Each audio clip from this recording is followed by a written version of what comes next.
నేను doctor V Muralidhar Rao, జీసీఐఎం.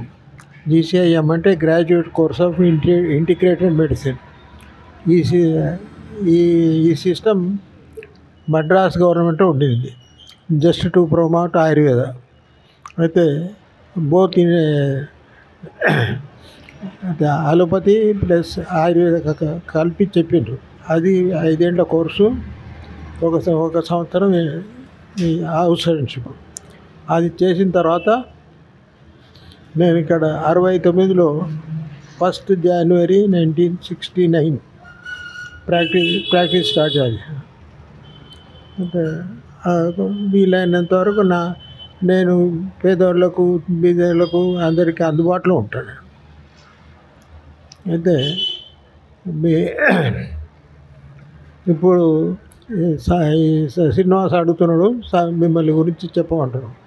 అయితే మిమ్మల్ని ఫస్ట్ ఎమ్మెల్యే 2.5 years ఎమ్మెల్యేగా చూసిన తర్వాత, ఇప్పుడు ఈ ఎలక్షన్స్ అయిన తర్వాత 2 ఏళ్ళ పైన అయిపోయాయి కదా, 3 ఏళ్ళ 2 ఏళ్ళ పైన 2 ఏళ్ళ పైన అయిపోయింది. అయితే జస్ట్ సిటిజన్గా మిమ్మల్ని అబ్జర్వ్ చేసింది ఏంటంటే, నాన్ కాంట్రవర్షియల్, తర్వాత మీకు అందరికీ అందుబాటులో ఉంటారు. తర్వాత ఇప్పుడు న్యూస్లో అక్కడక్కడ అప్పుడప్పుడు వస్తుంటుంది, విద్యానిధి అని పెట్టి మీరు విద్యను ప్రమోట్ చేస్తున్నారు.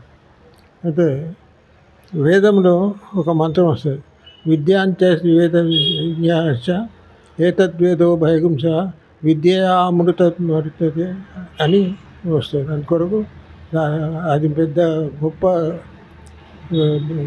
ఎఫర్ట్ మీరు చేసేది, అది సక్సెస్ఫుల్ కావాలని భగవంతుడితో ప్రార్థన. గతానికి ఇప్పటికి ఎట్లా ఉంటుంది సార్? మీరు చూస్తున్నారు కదా, సీనియర్ సిటిజన్, టౌన్లో మీరు ప్రముఖులు, ఊరికే పెద్ద మనిషి లాంటి వాళ్ళు మీరు. అంటే పరిపాలన ఎట్లుంది శ్రీనివాస్ రెడ్డి గారు? Calm going, no disturbances, no communal riots. Developments ఎట్లా కనిపిస్తుంది? డెవలప్మెంట్ బాగున్నాయి, బాగానే ప్రయత్నం చేస్తున్నారు. అసెంబ్లీలో మాట్లాడుతున్నారు, ఫండ్స్ తెస్తున్నారు, యూటిలైజ్ చేస్తున్నారు. అంటే ప్రజలను ఈజీగా కలుస్తున్నారు కదా. అందుకే అది ఇప్పుడు ముందే చెప్పిన, ప్రజలకు అందుబాటులో, కామన్ మ్యాన్కు అందుబాటులో ఉంటున్నారు.